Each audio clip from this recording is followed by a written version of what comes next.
नाम जप की महिमा को बहुत ही कम लोग जान पाते हैं और कम ही ऐसे भाग्यशाली लोग होते हैं जो नाम जप के वास्तविक अर्थ और महत्व को जान पाते हैं, अनुभव कर पाते हैं। और कहा भी जाता है कि इस कलयुग में नाम जप से ही आपका बेड़ा पार हो सकता है।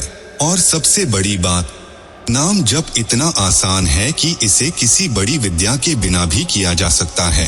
कहने का अर्थ है कि इसे कोई भी कर सकता है, बस उस व्यक्ति की श्रद्धा सच्ची होनी चाहिए और भगवान पर पूरा भरोसा होना चाहिए। आप जब नाम जप करते हैं तो उसका धीरे धीरे प्रभाव दिखना शुरू हो जाता है और आप भगवान से पूरी तरह जुड़ जाते हैं।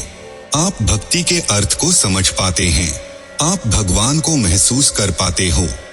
पहला लक्षण ये होता है कि आपको अपने इष्ट की अनुभूति होने लगती है, फिर चाहे वो सपने के माध्यम से हो या किसी और माध्यम से।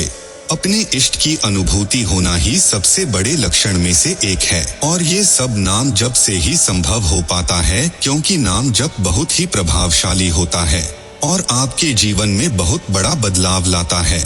नाम जप से आपकी जिंदगी एक सही दिशा में चलने लगती है और जब आपकी जिंदगी एक सही दिशा में चलेगी तो आपका नाम जप और ज्यादा सिद्ध होने लगेगा।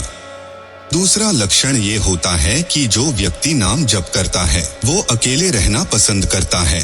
वो ज्यादा से ज्यादा समय भगवान को देना चाहता है और नाम जप करना चाहता है।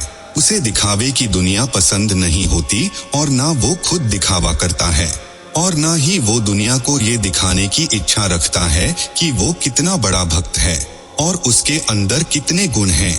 वो अपनी पूजा या भक्ति को अपने और भगवान तक ही सीमित रखता है और जब वो अकेला होता है तो उसे कभी भी अकेलापन महसूस नहीं होता, क्योंकि वो अपने साथ भगवान को महसूस करता है, उनकी उपस्थिति को महसूस कर पाता है।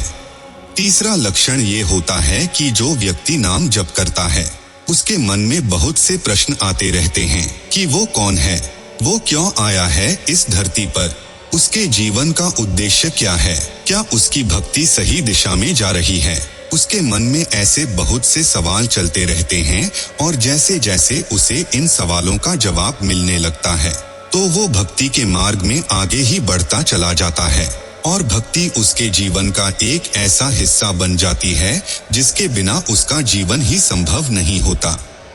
चौथा लक्षण ये होता है कि नाम जप करने वाला व्यक्ति थोड़े गंभीर स्वभाव का होता है।